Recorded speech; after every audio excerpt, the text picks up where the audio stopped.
এবং যে ক্ষতির উদাহরণ যারা করেছে তারা যদি আত্ম উপলব্ধি না করে এটা আরও চড়া গলায় বলে সেইটা আগামীতে আরও ক্ষতিকর হবে, এটা মনে রেখেন। এই সরকারের কাছে দেখুন, খুব খোলা মনে বললে, আমি শুধু আমার দলের বাইরে বা শুধু দলের অ্যাঙ্গেল ডিফারেন্ট সেটা যদি বলি, তাহলে বলবো যে একটা কঠিন কাজ। কারণ আপনি যে অর্থনীতিটা, এইটা যে লুটপাটের ধারা, এইটা যদি অব্যাহত থাকে তাহলে কিন্তু আপনি ইচ্ছা করলে উপরি কাঠামো রাজনীতিটা কিন্তু ঠিক রাখতে পারবেন না।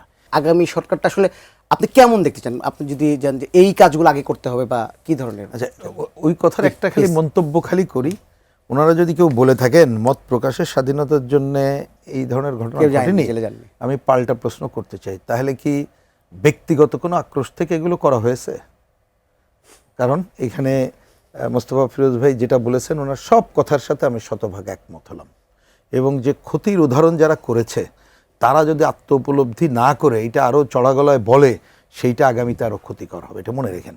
এই সরকারের কাছে দেখুন, খুব খোলা মনে বললে, আমি শুধু আমার দলের বাইরে বা শুধু দলের অ্যাঙ্গেল ডিফারেন্ট সেটা যদি বলি, তাহলে বলবো যে একটা কঠিন কাজ।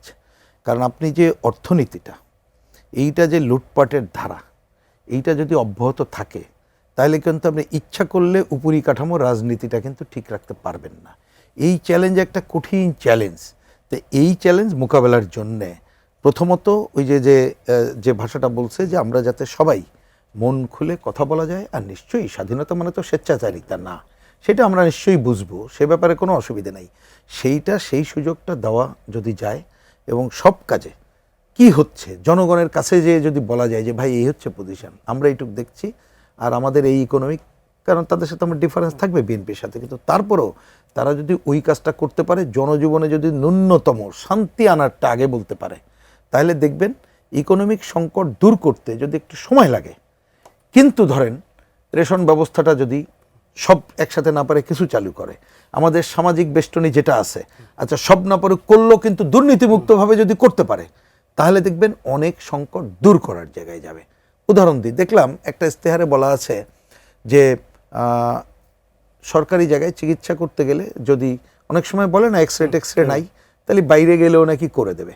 তো হয়তো এটা শুরুতে পারবে না, কিন্তু হসপিটালগুলোকে, সরকারি হসপিটালগুলোকে তার মান উন্নয়নের জন্য যদি এ ব্যাপারে দৃষ্টান্তমূলক কাজ করাই দিতে পারে, সেইটা এক ধাপ অগ্রগতি। আমি মনে করি এইভাবে কাজটা শুরু করলে তাদের পথ বলে দেবে যে আমরা বাইরে যারা আছি কতটুক তার ভালো কাজের সমর্থন করে এবং অন্য যে কাজ যেটা জনস্বার্থে তার বিরোধিতা করে আমরা আগাতে পারবো।